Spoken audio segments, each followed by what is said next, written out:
Before we get into today's show, let me tell you about HubSpot. If you're hustling in the trenches to build a business or bootstrapping one of your own, let's talk about an AI-powered tool that can lighten up your workload a bit. HubSpot's Campaign Assistant is a game changer for creating marketing campaigns at scale. It quickly turns your key selling points into a cohesive pitch, which helps you deliver knockout emails, ads, and landing pages in minutes. So let Campaign Assistant take care of the campaigns so you can get back to growing your business. Work smarter, not harder at HubSpot.com/campaign-assistant. How's it going, everyone? It's Friday, December 9th. I'm Zachary Crockett here with Juliet, Bennett, Rylah, and you're listening to the Hustle Daily Show.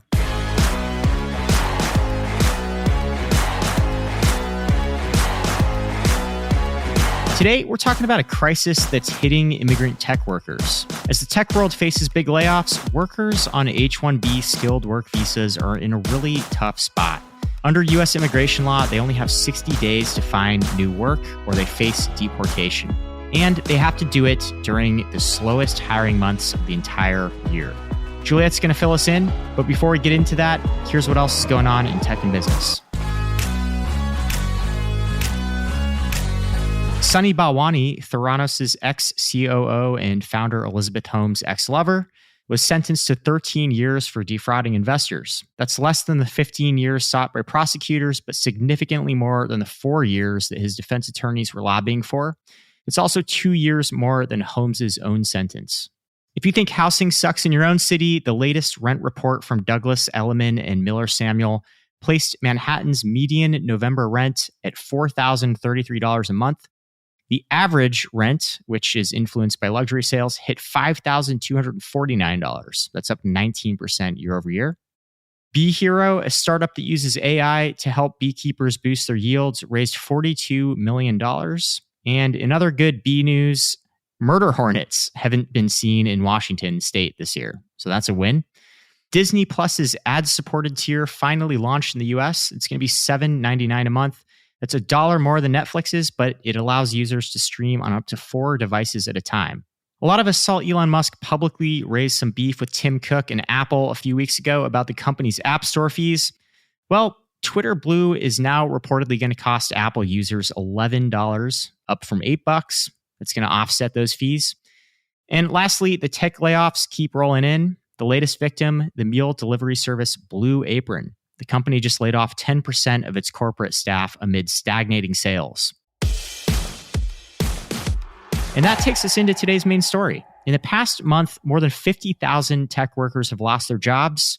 Meta, Amazon, Twitter, and other titans are making big job cuts in the face of economic uncertainty. A large contingency of those workers are immigrants. Reports have shown that up to 70% of tech workers in Silicon Valley were born in another country. And most of them are on what's called an H-1B visa. Juliet, to start off, can you fill us in on what an H-1B visa is exactly? Yeah, so it is a kind of work visa for skilled workers. They're renewable, but they last for 3 years. So a lot of tech workers will find somebody overseas, bring them here. They can live and work in the United States as long as they have that job. This is especially common among tech companies like the ones you mentioned, Amazon, Google, Meta, Twitter, etc. Mm-hmm. And in 2021, I was looking at a report. There were about 407,000 H-1B beneficiaries, and almost 70% of them, 68.8%, worked in a computer-related field. So this is very much a tech thing. Sure. And there's kind of a special clause with H-1Bs and employment that is going to come into play in this story. Yeah. So the problem and the predicament many people are finding themselves in right now is that your visa is tied to your employment. And if you lose your job, so if you are a victim of these big tech layoffs, you only have 60 days to find another one, or essentially you got to leave the United States. Wow. And it doesn't matter how long you've been here. You may have bought a house here, wife, kids, a whole life here. It's tied to your work. None of that's taken into consideration. If you're not employed, you have 60 days. Yeah, so not great. We're seeing a lot of people on social media panicking about needing to find another job, talking on Twitter, on LinkedIn. I saw an employee who had been at Twitter, and apparently this person posted on Blind, which is like a social media app platform for people who work at tech companies. He posted that he had been laid off from Twitter with something like 3 months severance, got called back and then was fired again. And now he only has a month severance. And he was like, well, now I only have a month severance and I only have 60 days to find another job. Okay. And I saw some people respond to that. And someone was like, well, if you've been here for X amount of time, why aren't you a citizen yet? Right. And that is because it is a Kafkaesque journey to become a citizen in the United States. It's not easy. You can't just say, I want to live here. Give me my green card. Sure. Well, let's talk about that. What is the path to citizenship for someone who has an H-1B visa? Why is it so complicated? So 2 reasons here. There is a huge backlog in immigration. And it's kind of a twofold problem because Congress caps how many employer-sponsored green cards the United States will issue every year. That's one thing. So there are not as many green cards issued annually as there are people who want them. The other thing is every country only gets a certain amount of green cards. So 7% of the green cards available per country. And that's based on where you were born. So if you are from India, there is an even larger backlog for you. 74% of H-1B beneficiaries are from India, and they only get a certain allotment of green cards, of which there are already not enough. There are 1.4 million people waiting for an employment-based green card right now. Wow, 1.4 million. What's the wait time on that? So for certain workers from India, I was looking at like this big chart for certain workers up to 90 years. 90 years? So you may die waiting for citizenship. Even if you are working in America, living in America, your whole life is here, you consider yourself an American,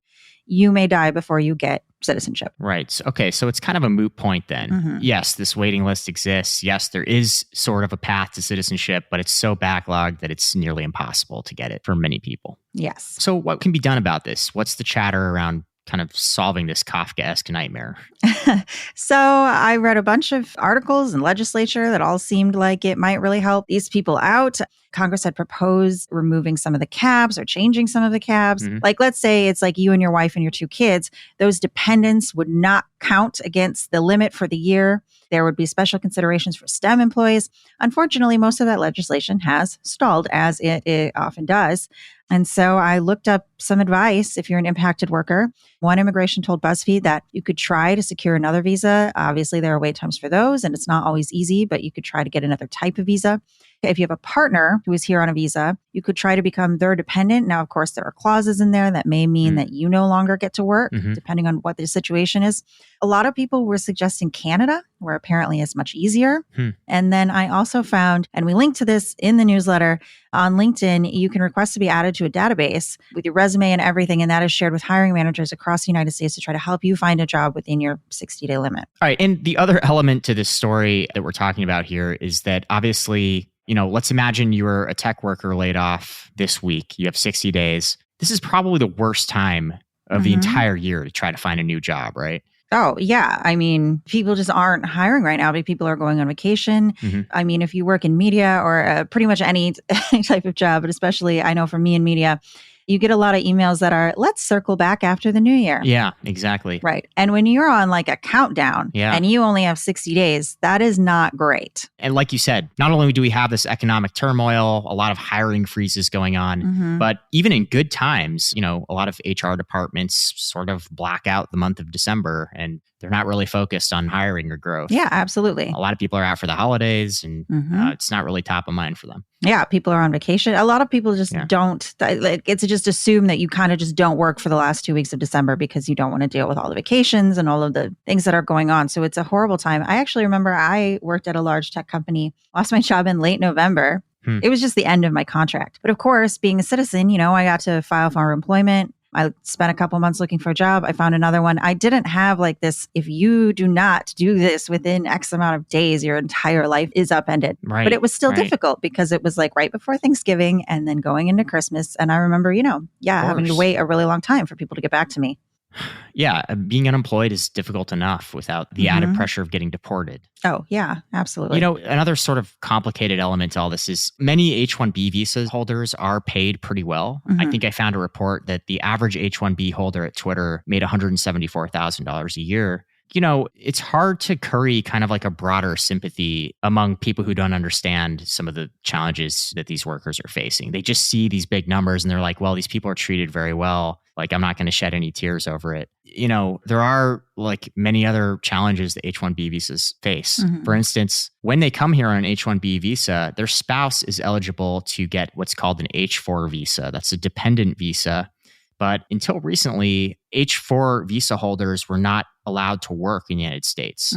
So you get a lot of H-1B visa families coming here that are single earner families. So getting laid off is an especially difficult challenge for them too. Right. And all of a sudden you're down to one income. Sure. Yeah. And it's interesting because, there are a lot of people who say, oh, I'm not going to be upset about somebody who's in a 6-figure job all of a sudden losing. But then when you think about other immigrants who come here to do other types of work that are much lower paying, you often find the same people don't have sympathy for them either. Exactly. Yeah. The reason these people make so much money is because they're highly skilled. That's why tech companies are like, hey, we want to get as many of these people as possible. And that's why this thing even exists, because these are people who have skills that are hard to find here and in other places. And a lot of them are coming from India, which is why these numbers are so skewed and why these people are having such long wait times. It's totally true. And I guess another sort of counterpoint to the people who don't have sympathy is that, yes, it seems like a lot of money, but most H-1B holders are actually paid below market rate for the American equivalent worker. Right. So you have someone who is a director of engineering, earning $170,000, and that seems like a lot, but the equivalent American worker with the same job might be making $250,000, $300,000 or something. So right. And they're often concentrated in high tech areas like Silicon Valley, where the cost of living is much higher. And they're also basically tethered to that job. Like if you don't like your job and you're like, I'm just going to quit my job because I'm sick of it, go ahead. But if you have to think about, will my entire life be upended if I can't find something else, then you're kind of just stuck until you do. Well, the most prominent example of this recently has been at Twitter. Elon Musk laid off more than 50% of the staff at Twitter. A lot of those are H-1B visa workers. The stats haven't been released, but I've seen reports, that vary from anywhere from 250 to 600 H-1B workers at Twitter losing their jobs. That's going to be a very challenging situation for them, it sounds like. Right. And didn't he also say, I only want people who are willing to be super hardcore here and do all of these things? Well, you kind of have no choice but to do his hardcore lifestyle, even if you hate the work-life balance that you are no longer going to have if you're stuck because you have to be tied to your employment. Right, exactly. Like a lot of H-1B visa workers who may have signed his pledge didn't have really much of a choice. Yeah. And also, we should point out here, Elon Musk himself was an H-1B visa holder many years ago when he immigrated from South Africa to start a career in America. So would have liked to see a little bit more of an understanding of the visa system from him on that end.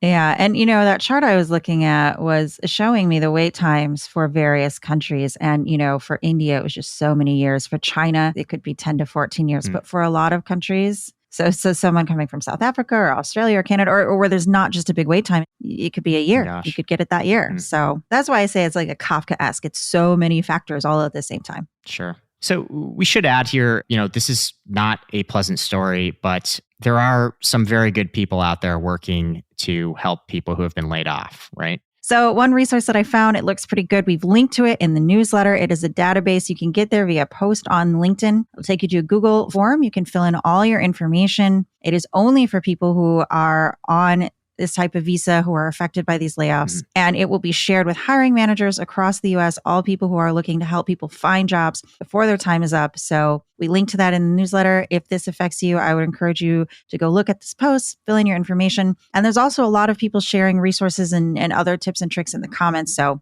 hopefully you can find something there.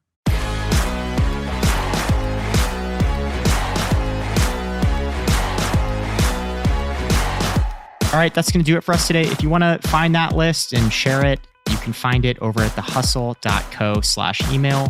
We've got a lot more tech and business coverage in our newsletters. You can find everything over there and get yourself subscribed. Thanks for tuning into the Hustle Daily Show. We're a proud part of the HubSpot Podcast Network. Our editor today is Robert Hartwig, and our executive producer is Darren Clark. We'll see you bright and early next week.